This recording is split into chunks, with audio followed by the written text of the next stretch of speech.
নমস্কার। Recent India Pakistan ইস্যুতে যে বিষয়টা সবচেয়ে প্রমিনেন্টভাবে এসছে সেটা হচ্ছে বালুচিস্তান এবং বালুচিস্তানের স্বাধীনতা। তো চলুন জেনে নিই কী এই বালুচিস্তান, এর ইতিহাস কী এবং কেন এটি স্বাধীন হতে চায়।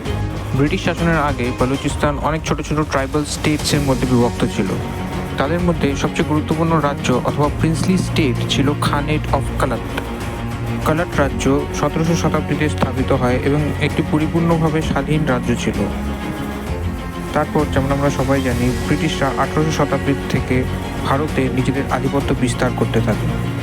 বেলুচিস্তানও এটার কোনো ব্যতিক্রম ছিল না। 1876-এ ব্রিটিশ এবং কনটের খান শাসকদের মধ্যে একটি চুক্তি স্বাক্ষরিত হয়। সেই চুক্তি অনুযায়ী ডিফেন্স এবং ফরেন অ্যাফেয়ার্স এই দুটো বিষয় ব্রিটিশরা নিয়ন্ত্রণ করবে এবং বাদবাকি বিষয়ে কলটের খানরা নিজেদের মতো ডিসিশন নিতে পারবে। অর্থাৎ কলট কিন্তু বাংলা বা পাঞ্জাবের মতো পুরোপুরি ব্রিটিশ নিয়ন্ত্রণে ছিল না। এটা অনেকটা হায়দ্রাবাদ অথবা কাশ্মীরের মতো ছিল, যেখানে কিছু বিষয় ব্রিটিশদের নিয়ন্ত্রণে ছিল। এই জন্য যখন পার্টিশন হলো, কালাটরা এটা এক্সপেক্ট করছিল যে ওরা ভুটান বা নেপালের মতোই স্বাধীন থাকতে পারবে। 15 অগস্ট 1947 ইন্ডিয়া স্বাধীন হয়। ঠিক সেই দিনই কলটের তৎকালীন শাসক মীর আহমদ ইয়ার খান এটা অ্যানাউন্স করে যে Kalat is an independent sovereign state, অর্থাৎ পরিপূর্ণভাবে স্বাধীন। উনি বলেন, আমরা কখনোই ব্রিটিশ ইন্ডিয়ার পার্ট ছিলাম না, সুতরাং বালুচিস্তান একটি স্বাধীন দেশ হিসেবে থাকবে। উনি এটিও বলেন যে বালুচিস্তান পাকিস্তানের সাথে একটি ফ্রেন্ডশিপ ট্রিটি অর্থাৎ সুসম্পর্ক চায়। But Pakistan was like, no, join us. Specially Mohammad Ali Jinnah, যিনি কলটের আগে লিগ্যাল অ্যাডভাইজারও ছিলেন, উনিও ডিমান্ড করেন যে বালুচিস্তান যাতে পাকিস্তানের সাথে যুক্ত হয়। নেগোসিয়েশনস চলতে থাকে, অনেক আলাপ আলোচনা হয়। একদিক দিয়ে পাকিস্তান প্রেশার দিচ্ছে, অন্যদিক দিয়ে কলট অর্থাৎ বালুচিস্তান স্বাধীন থাকতে চায়। তবে সিচুয়েশনটা 180 ডিগ্রি ঘুরে যায় যখন কলটের সাবঅর্ডিনেট স্টেটস লাস বেলা, খরন এবং মাকরান একে একে পাকিস্তানে যোগ দেয়। এতে করে কলট এর ইন্ডিপেন্ডেন্স ক্লেম দুর্বল হতে থাকে। 27 মার্চ 1948 নাচরবান্দা পাকিস্তানের চাপে পড়ে finally Ahmad Yar Khan instrument of accession এর সই করে দেয়। কলট রাজ্য অফিসিয়ালি পাকিস্তানের অংশ হয়ে যায়।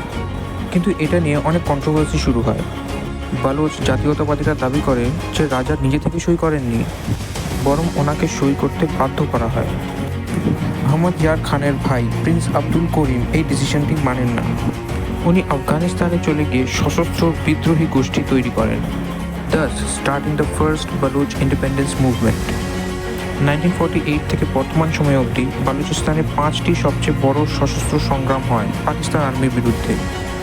প্রথমত 1948-এ প্রিন্স আব্দুল করিম খানের সংগ্রাম, এরপর 1958-59-এ 1 ইউনিট পলিসি নিয়ে সংগ্রাম, 1962-63-তে নবাব নওরোজ খানের নেতৃত্বে ট্রাইবাল রিভোল্ট, 1973 থেকে 77-এর মধ্যে সবথেকে বড় বিদ্রোহ হয়।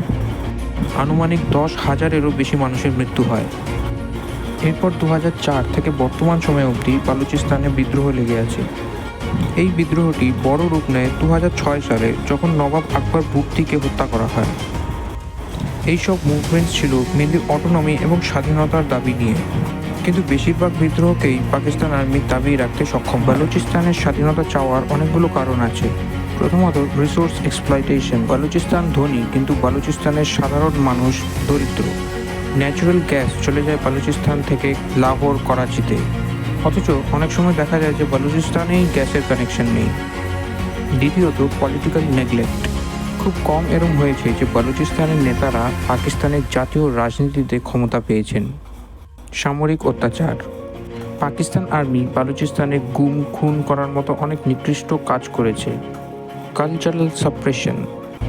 বালুচিস্তানের ভাষা এবং সংস্কৃতিকে পাকিস্তানের জাতীয় নেতারা প্রায় গুরুত্বহীনভাবে দেখে। এইসব কারণে অনেকেই বালুচিস্তানের পূর্ণ স্বাধীনতার দাবি তোলে। পাকিস্তান বলে ইন্ডিয়া আফগানিস্তান গোপনে বালুচ বিদ্রোহীদের সাপোর্ট করছে। আরেকদিকে পাকিস্তান এটাও বলে যে বালুচ নেতারা ইউরোপ, USA, কানাডাতে গিয়ে ইন্টারন্যাশনাল সাপোর্ট তৈরি করার জন্য লবি করছে। তাহলে বালুচিস্তানের ভবিষ্যৎ কী? যদিও ইন্টারন্যাশনাল অ্যাটেনশন বাড়ছে, তাও একটি বড়সড় পরিবর্তন আনার জন্য এটা খুবই কম। তারা কি স্বাধীন হতে পারবে, নাকি পাকিস্তানের সাথেই যুক্ত হয়ে থাকবে? আপনার কি মনে হয়? নিচে কমেন্ট করে জানান। ভিডিওটি ভালো লেগে থাকলে লাইক, শেয়ার এবং সাবস্ক্রাইব করে পাশে থাকুন।